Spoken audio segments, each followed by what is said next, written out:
Ram Ram. India news Haryana देख रहे हैं आप और 22 जुलाई 22 खबर के इस बुलेटिन में मैं हूं आपके साथ सीमा चौधरी। खबरों की ओर करते रुख, जहां समालका पट्टी कल्याण सेवा साधना में कार्यशाला में बुधवार को पहुंचे प्रदेश के मुख्यमंत्री नायब सिंह सैनी ने कहा कि देश के प्रधानमंत्री नरेंद्र मोदी संविधान निर्माता बाबा भीमराव अंबेडकर की जयंती के उपलक्ष्य में 2 बड़ी सौगातें हरियाणा को देने जा रहे हैं। सबसे पहले देश के प्रधानमंत्री हिसार पहुंचेंगे। वहीं उन्होंने कहा कि हवाई अड्डे से शुरू होने जा रही फ्लाइट शुभारंभ टर्मिनल का शिलान्यास करने पहुंचेंगे।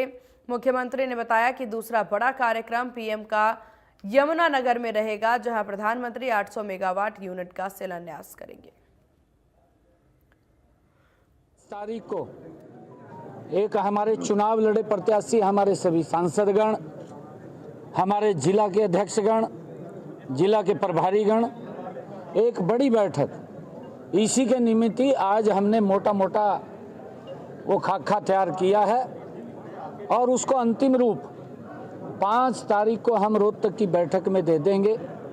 उस बैठक के अंदर हमने ये निर्णय किया कि वहाँ पर हमारे सभी माननीय जिला के अध्यक्ष, सभी हमारे जिलों के प्रभारी, सभी हमारे मेयर, सभी हमारे जिला परिषद के चेयरमैन और सभी हमारे विधायक और मंत्रीगण, सभी हमारे सांसदगण, सभी हमारे चुनाव लड़े प्रत्याशीगण, सब लोग आएंगे और आदरणीय प्रधानमंत्री जी का जोरदार स्वागत, क्योंकि हमारे हरियाणा के लिए बड़े गर्व की बात है कि हमें पहला एयरपोर्ट मिला है और ये आदरणीय प्रधानमंत्री जी के कर कमलों द्वारा मिला है। इन्हीं 10 वर्षों के अंदर आदरणीय प्रधानमंत्री जी ने दिया है। ये हमारे हरियाणा के लिए बड़े गर्व और गौरव की बात है। नहीं, एक बार उनको ये कहना कि आप लोग अपने समय के अंदर, ये 2012 की बात कर रहा हूँ मैं, जो विपक्षी लोग कह रहे हैं, उनको ये पूछना 2012 में क्या भाव थे बिजली के यूनिट के, और आज 2025 उससे कम मिलेंगे, आप काउंट कर लेना। नहीं, SYL का मुद्दा कोई दबा हुआ नहीं है और वो तो हमारे सभी जो दल हैं, सभी दलों का वो साझा मुद्दा है और उसके अंदर हम लगे हुए हैं, मजबूती से लगे हुए हैं। माननीय सुप्रीम कोर्ट का फैसला जो आया है उसके ऊपर हमने उसको अवगत भी कराया है और जैसा भी निर्णय उसके अंदर आगे होगा, क्योंकि हमने कहा है कि SYL का जो पानी है वो मिलना चाहिए और पंजाब के जो बड़ा भाई के नाते है, क्योंकि हमें उस पानी की आवश्यकता है। जितना उनके पास पानी है वो अवश्य हमें देंगे, ऐसा हमें पूर्ण विश्वास है। सोनीपत और गोहाना के बीजेपी जिला अध्यक्ष अशोक भारद्वाज और विजेंद्र मलिक ने अपना पदभार संभाला। दोनों जिला अध्यक्षों ने बीजेपी प्रदेश अध्यक्ष मोहनलाल बडौली और कई विधायकों की मौजूदगी में अपना पदभार संभाला और इस दौरान मोहनलाल बडौली ने कांग्रेस पर तंज कसा और कहा कि कांग्रेस अपनी विचारधारा खो चुकी है। हरियाणा में भी कांग्रेस पार्टी में परिवारवाद की वजह से कमजोर हुई।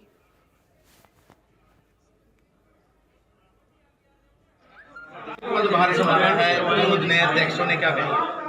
आज ये भारतीय जनता पार्टी का जो संगठन पर्व चला है और हरियाणा प्रदेश में 20,629 बूथ है, प्रत्येक बूथ पर बूथ अध्यक्षों की नियुक्ति हुई है। उसके बाद हमारे 377 मंडल है, 377 मंडलों के अध्यक्षों की नियुक्ति हुई और जो संगठन की दृष्टि से 27 जिले हरियाणा प्रदेश में बने, उसमें सोनीपत के जिला अध्यक्ष अशोक भारद्वाज और जो गोहाना संगठन की दृष्टि से जिला बनाने का काम किया है विजेंद्र मलिक, इन दोनों को जिला अध्यक्ष की जिम्मेवारी मिली है। नूह के अकलीमपुर गांव में मनरेगा योजना के तहत हुए करोड़ों रुपए के घोटाले के मामले में बड़ी कार्रवाई पंचायत द्वारा की गई है, जहां पर SDM की जांच के बाद खंड विकास एवं पंचायत अधिकारी ने पूर्व सरपंच द्वारा मनरेगा योजना के नाम पर गबन की राशि को 21% ब्याज के साथ पूर्व सरपंच को पंचायत खाते में जमा कराने के आदेश दिए।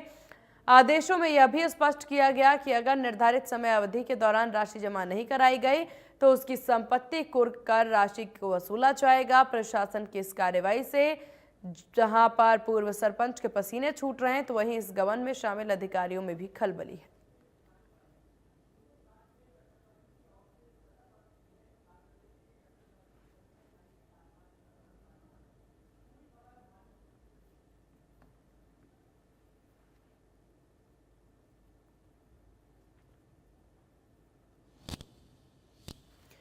चलिए खबरों में आगे बढ़ते हैं, जहां चरखी दादरी सीटीएम जितेंद्र कुमार नया अनाज मंडी का निरीक्षण करते हुए कहा कि मार्केट कमेटी के अधिकारियों को निर्देश दिए गए हैं, मंडी में आने वाले किसानों के लिए सभी मूलभूत सुविधाएं उपलब्ध कराई जाएं। उन्होंने कहा कि मंडियों में किसानों के लिए पीने के स्वच्छ पानी की व्यवस्था की गई है, शौचालय साफ किए गए हैं, साफ सफाई पूरी तरह से की गई है, रात को लाइट का पूरा प्रबंध किया गया है। बारिश आने पर आढ़तियों को दिशा निर्देश दिए गए हैं, वे पर्याप्त संख्या में तरपालों का पूरा प्रबंध करें ताकि किसानों की फसल को बारिश से बचाया जा सके।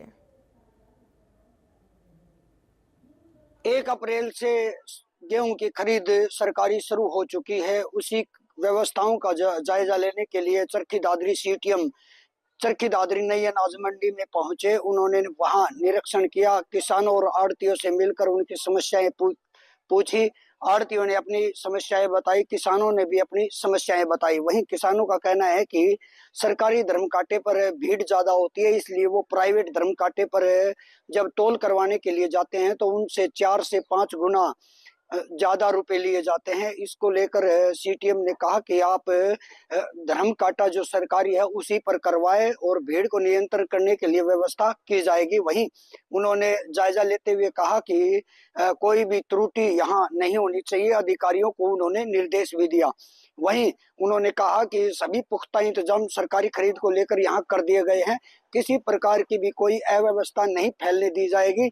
वहीं सरसों की खरीद अभी बहुत ज्यादा है, लेकिन गेहूं की आवक कम हुई है क्योंकि कटाई बहुत देर से शुरू हुई है और नमी भी बहुत ज्यादा है, इसलिए अभी खरीद शुरू नहीं हो पाई है। इसी को लेकर उन्होंने ये भी कहा कि जब आवक यदि ज्यादा होगी तभी गेट पास के लिए अधिक कर्मचारियों का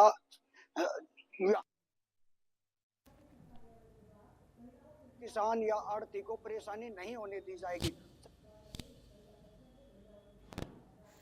होडल मार्केट कमेटी के सचिव वीरेंद्र सिंह ने जानकारी देते हुए बताया कि गेहूं की फसल को लेकर के किसान मंडी में पहुंच रहे हैं और आज वेयर हाउस एजेंसी द्वारा होडल की मंडी में 19,537 क्विंटल की सरकारी खरीद की गई, लेकिन अभी मंडी में उठान के लिए उचित व्यवस्थाएं नहीं है और अभी उठान के लिए ठेका नहीं छोड़ा जा गया है। आज होडल के अनाज मंडी में 19,537 क्विंटल की किसान के अनाज की खरीद की गई है। पलवल की अनाज मंडी में 15,000 क्विंटल की खरीद की गई है। इस तरह से आज पलवल जिले की मंडियों में सरकारी खरीद शुरू की गई, जिसमें होडल की मंडी में वेयर हाउस एजेंसी द्वारा खरीद की गई तो वहीं हैफेड द्वारा पलवल में खरीद की गई। तो इस तरह से लगातार पलवल जिले की मंडियों में अनाज की खरीद शुरू की जा रही है। जहां पर लगातार मंडी में किसान अपनी फसल को लेकर पहुंच रहा है तो मंडी में अब सरकारी खरीद शुरू कर दी गई है। मार्केट कमेटी सेक्रेटरी का कहना है कि यह खरीद सुचारू रूप से लगातार जारी रहेगी और किसानों का एक एक दाना सरकारी भाव में खरीदा जाएगा। पलवल से ऋषि भारद्वाज, इंडिया न्यूज।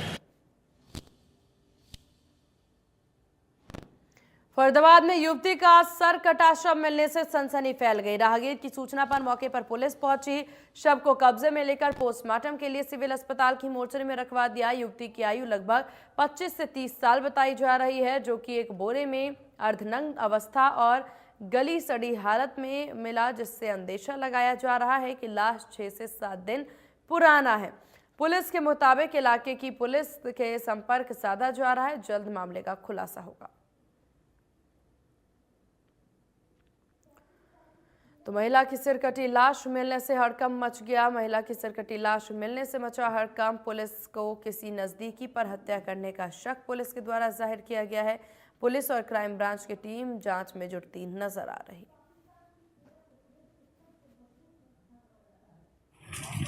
फरीदाबाद में लगातार अपराधों का ग्राफ बढ़ता जा रहा है। ताजा मामला गांव मवई का है, जहां एक सिरकटी महिला की लाश बरामद हुई है, जिससे पूरे इलाके में सनसनी फैल गई। सिरकटी महिला की लाश के बारे में पुलिस का कहना है कि ये कोई नजदीकी ही है जिसने महिला की हत्या की है। 25 से 30 साल की उम्र बताई जा रही है, जिसकी डेड बॉडी एक बैग में बरामद हुई है। पुलिस अब अन्य जिलों में जानकारी देकर पुलिस की तरफ से अब इसकी पहचान की जा रही है कि आखिर ये जो महिला है वो कौन है और जिसने इसकी गला काटकर हत्या की है, उस अपराधी तक भी पहुंचने की पुलिस कोशिश कर रही है। लेकिन सवाल बड़ा पुलिस पर इसलिए खड़ा हो रहा है कि पिछले 5 से 7 दिन तक वो डेड बॉडी वहीं पड़ी रही, लेकिन किसी को इसकी भनक तक भी नहीं लग पाई। फरीदाबाद से देवेंद्र कौशिक, इंडिया न्यूज।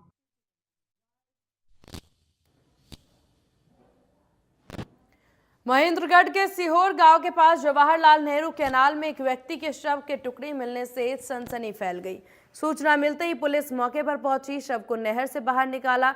अधिकारी राकेश ने बताया कि बुधवार सुबह कंट्रोल रूम से सूचना मिली थी कि सीहोर नहर के पंप हाउस के पास एक शव के टुकड़े देखे गए हैं।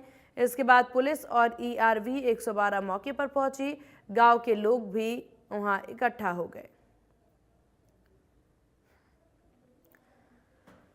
तो सीहोर गांव के कैनाल में शव के टुकड़े मिले हैं, जिसकी वजह से आसपास हड़कंप। पुलिस ने शव के टुकड़ों को कब्जे में लिया और जांच में जुट गई है। सीहोर गांव के कैनाल से ये खबर, जहां पुलिस ने शव के टुकड़ों को कब्जे में लिया। महेंद्रगढ़ में कैनाल में मिले शव।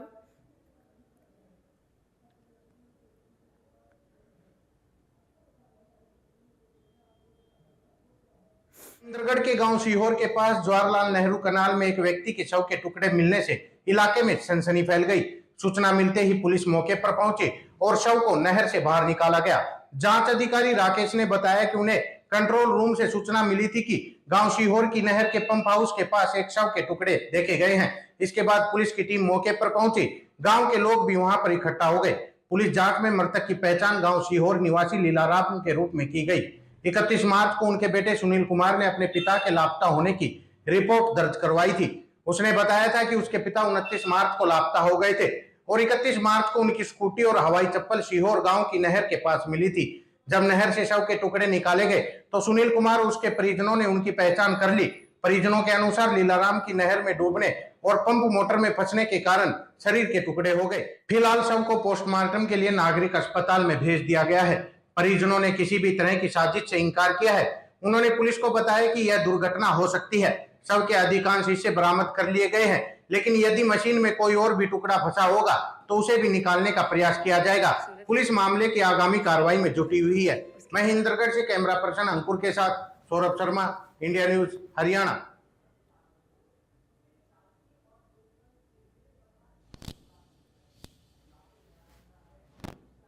करनाल सेक्टर 12 के नजदीक गोलियां चल जाती है। दरअसल बुधवार को दोपहर के वक्त पर जब हैप्पी नाम का युवक जो कि कोर्ट में पेशी के लिए आया था, पेश होने के बाद वो कोर्ट के नजदीक खड़ी फ्रूट चाट के पास खड़े हुए थे, तभी बाइक पर सवार होकर दो बदमाश आते हैं। एक ने हेलमेट डाला हुआ था जो कि पीछे बैठा था और एक बाइक चला रहा था।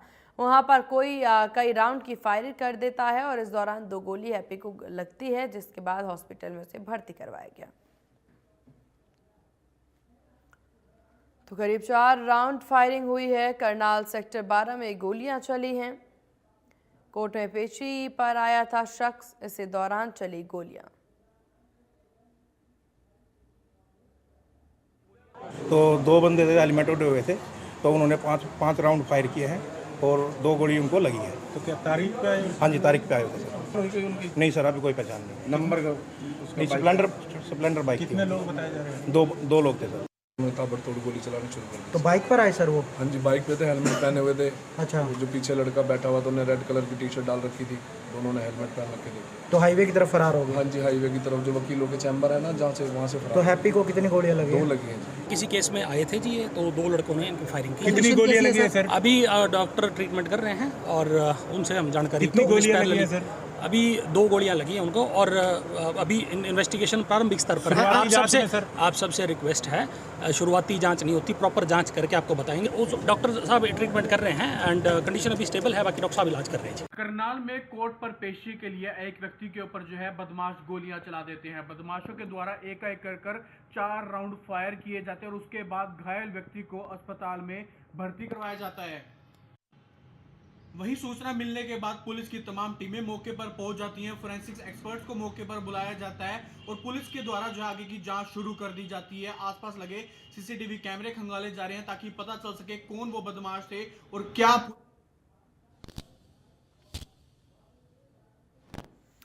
भिवानी सिविल सर्जन डॉक्टर रघुवीर चांडले ने बीरन प्राथमिक स्वास्थ्य केंद्र और सब डिविजनल अस्पताल तोशाम में अचानक दस्तक दी। निरीक्षण के दौरान सीएमओ को बीरन पीएचसी बंद मिली है, तो वहीं तोशाम एचडीएच में कुछ स्टाफ गैर हाजिर मिले। इसके साथ ही अस्पताल में मौजूद स्टाफ बिना ड्रेस में मिला।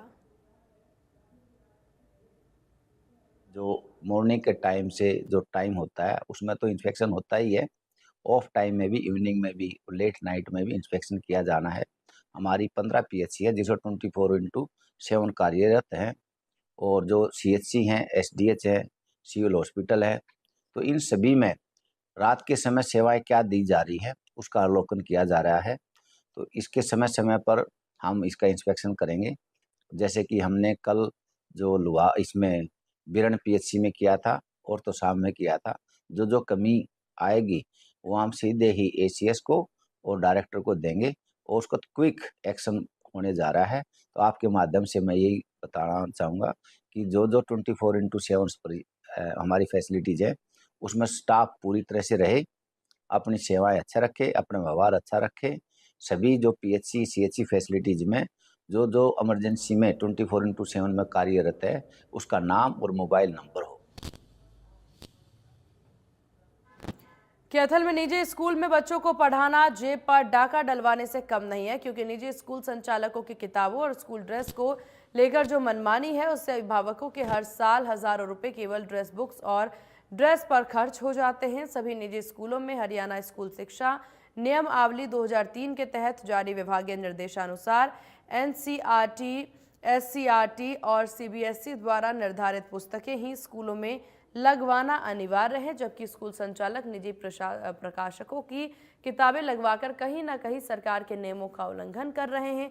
निजी स्कूल संचालकों की मनमानी को लेकर के अभिभावक खुलकर बोले। उन्होंने कहा कि निजी स्कूल संचालक हर साल किताबें बदलवा देते हैं ताकि पुरानी किताबें बच्चे ना खरीद सके। अभिभावकों को हर साल उनकी जेब पर हजारों का डाका डाला जा रहा। सभी निजी स्कूलों को निर्देश दिए जाते हैं कि सिर्फ एनसीईआरटी की बुक्स ही प्रिस्क्राइब करें और किसी भी अभिभावक को अन्य किसी भी अनप्रिस्क्राइब्ड बुक्स के लिए बाध्य ना किया जाए। और सभी जिला शिक्षा अधिकारी, जिला मौलिक शिक्षा अधिकारी और खंड शिक्षा अधिकारियों को आदेश दिए जाते हैं कि सरकार के आदेशों की अनुपालना सख्ती से की जाए। और अगर फिर भी किसी अभिभावक को इस तरह का कोई बाध्य किया जाता है या कोई कंप्लेंट है तो वो जिला प्रशासन को ये कंप्लेंट दर्ज करा सकते हैं, जिस पे सख्त से सख्त दिशा निर्देश भी दिए जाएं। अंबाला कैंट के तोपखाना परेड कॉलोनी में रह रहे लोग इस समय सहमे हुए हैं। ये लोग अपने बसाए घर को उजाड़ने के लिए बुरे सपने से गुजर रहे हैं। यही वजह है कि अपने घरों से निकलकर अब ये लोग सड़कों पर प्रदर्शन कर रहे हैं। प्रभावितों ने अंबाला कैंट से चंडीगढ़ सीएम आवास तक पैदल यात्रा करने का प्रयास किया, लेकिन पंचकुला पहुंचने पर पुलिस ने सेक्टर 5 धरना स्थल पर रोक दिया और आश्वासन दिया है कि जैसे ही मुख्यमंत्री नायब सिंह सैनी चंडीगढ़ पहुंचेंगे उनकी मुलाकात करवा दी जाएगी। पदयात्रा कर लोगों ने कहा कि मुख्यमंत्री के आने का इंतजार करेंगे, अपनी मांगों को रखेंगे। इन लोगों का कहना है कि तोपखाना परेड के लोग 182 वर्षों से हैं। सरकार से उनकी गुजारिश है कि उन्हें जमीन का मालिकाना हक दिया जाए। हम अंबाला कैंट तोपखाना परेड एरिया में रहते हैं। 1843 सन 1843 से जो आज 182 वर्ष हो गए हैं। 182 वर्ष जिस स्थान पर हम रह रहे हैं, आज भी कैंटोनमेंट बोर्ड के अधिकारी बुलडोजर लेकर आते हैं, हमारे घरों को तोड़ रहे हैं। हमने छोटी मोटी दुकानें बनाई हैं, सब्जी बेच रहे हैं, कोई पंचर लगा रहा है, उनको सील करके चले गए और कहते हैं अगले बार आकर उनको तोड़ेंगे। हमने ये सारी समस्या अपने मंत्री जी भाई अनिल जी से कही। 2 साल पहले उन्होंने हमारी ये सारी फाइल बनाकर रक्षा मंत्रालय से बात की। उन्होंने सारा मुआवजा तय किया कि 86 करोड़ रुपए में हमारी यह वाली ज़मीन सेंट्रल गवर्नमेंट से, सेना से हरियाणा नगर निगम में आ जाएगी। लेकिन हम 3-4 वर्षों से आस लगाए बैठे हैं। सेना के बुलडोजर फिर आए, सीलें लगाई और कह के गए भी हम आते हैं थोड़े दिनों में, और भी सीलें लगी और हम तोड़ेंगे इसको। हम अपनी समस्या को लेकर भाई अनिल विज जी के पास गए। उन्होंने कहा इस बार मैं आपकी कोई मदद नहीं कर सकता। उनकी इस बात को सुनकर हमारे पाँव से तले से ज़मीन खिसक गई। हमें एकमात्र सहारा हमारे सीएम साहब वही लगे। हमने कहा हम अपने गुहार उन्हीं के सामने लगाएंगे। हम वहाँ से पैदल चल पड़े। जिस जगह पर हम 182 वर्षों से रह रहे हैं वो हमारी ना हुई और 20-20 वर्षों के किराएदारों को आप रजिस्ट्रियाँ कर रहे हैं। ये कौन सा कानून लागू किया जा रहा है?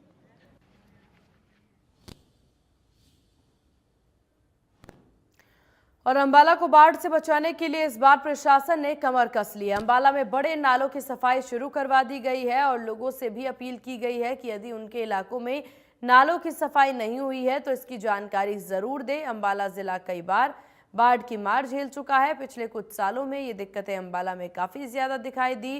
ड्रेनेज सिस्टम ज़्यादा बरसात के दौरान फेल हो जाता है। जल भराव से लेकर बाढ़ जैसी मुसीबतों का सामना लोगों को करना पड़ता है, लेकिन इस बार ऐसा ना हो, इसीलिए बरसात के सीजन से पहले 3 बार ड्रेनों की सफाई के आदेश दिए गए। देखिए, अंबाला में हमारे 3 मेजर नाले हैं, इनको सेशन, ड्रेन सेशन और घेल, और हमारे 89 जो स्मॉल नाले हैं। तो सभी का अभी कार्य पूर्ण रूप से चल रहा है। जो हमारे 2 मेजर नाले हैं उन पे अभी साफ सफाई का काम चल रहा है। हमारी जो सेशन ड्रेन है और जो इनको ड्रेन है, और छोटी नालों पे भी हमारा काम चल रहा है। तो हम तो साफ सफाई कर ही रहे हैं। तो मेरी लोगों से भी एक अपील है कि जो आपके आसपास जो भी नाले हैं, कृपया करके उनको हमको बताएं। अगर आपको सफाई व्यवस्था दुरुस्त नहीं लगती है तो कृपया